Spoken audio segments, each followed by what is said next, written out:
கிறிஸ்துவுக்குள் அன்பானவர்களே, ஆண்டவரும் இரட்சகருமாகிய இயேசுவின் நாமத்திலே அன்பின் வாழ்த்துக்கள். இந்த நாளுக்கான வேத பகுதி பரிசுத்த யோவான் 7ஆம் அதிகாரம் வசனங்கள் 16 முதல் 18 முடிய. தேவனுடைய சித்தம்.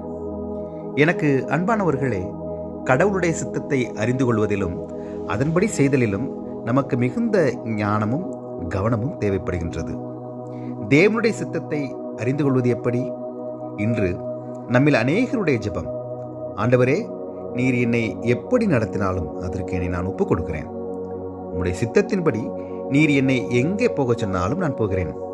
ஆனால் அந்த ஒரு காரியத்தை தவிர ஆண்டவரே, அந்த ஒரு இடத்தை தவிர நீர் எதை சொன்னாலும் நான் செய்கிறேன். எனக்கு அன்பானவர்களே, இந்த ஜெபம் தேவனுடைய சித்தத்தை கேட்டிருக்கின்றதா அல்லது நம்முடைய விருப்பம் நிறைவேறும்படியாக இருக்கின்றதா?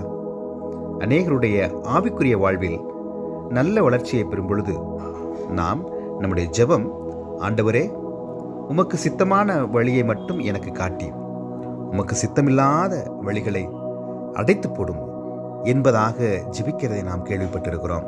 எனக்கு பிரியமானவர்களே, இப்படி நாம் ஜெபிக்கும் பொழுது தேவனுடைய மெல்லிய சத்தத்தின் மூலமாயும் வேத வசனங்கள் மூலமாயும் நமக்கு நேரிடுகின்ற சூழல்களின் மூலமாயும் எவைகளை நாம் செய்ய முயலும் பொழுது நமக்கு தேவ சமாதானமும் அமைதியும் மகிழ்ச்சியும் ஏற்படுகின்றதோ அதுவே தேவ சித்தம். எனக்கு அன்பானவர்களே, அது போன்ற கடவுளுடைய சித்தத்தை அறிந்து கொள்ள நாம் நம்முடைய ஜெபத்தை மிகுந்த கவனமாய் செய்ய நாம் அழைக்கப்படுகிறோம். இந்த நாளிலும் கூட கடவுளுடைய சித்தத்தின்படி நாம் வாழ, அவருடைய சித்தத்தின்படி நம் காரியங்களை செய்ய நம்மை நாம் அவருடைய கரத்தில் ஒப்புக் கொடுப்போம். தலைகளை தாழ்த்தி ஆண்டவரை நோக்கி நாம் பிரார்த்தனை செய்வோம். கிருபையும் இரக்கமும் உள்ள அன்பின் ஆண்டவரே, இந்த நாளுக்காய் ஸ்தோத்திரம். தகப்பனே, நீர் எங்களுடைய வாழ்க்கையிலே வைத்திருக்கிற நன்மைகளை பெற்றுக்கொள்ள தேவரீர் எங்களை நீர் தகுதிப்படுத்துவீராக.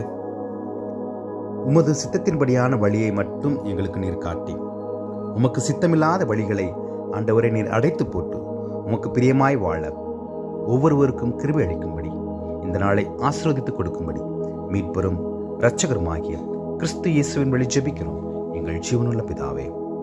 ஆமென்.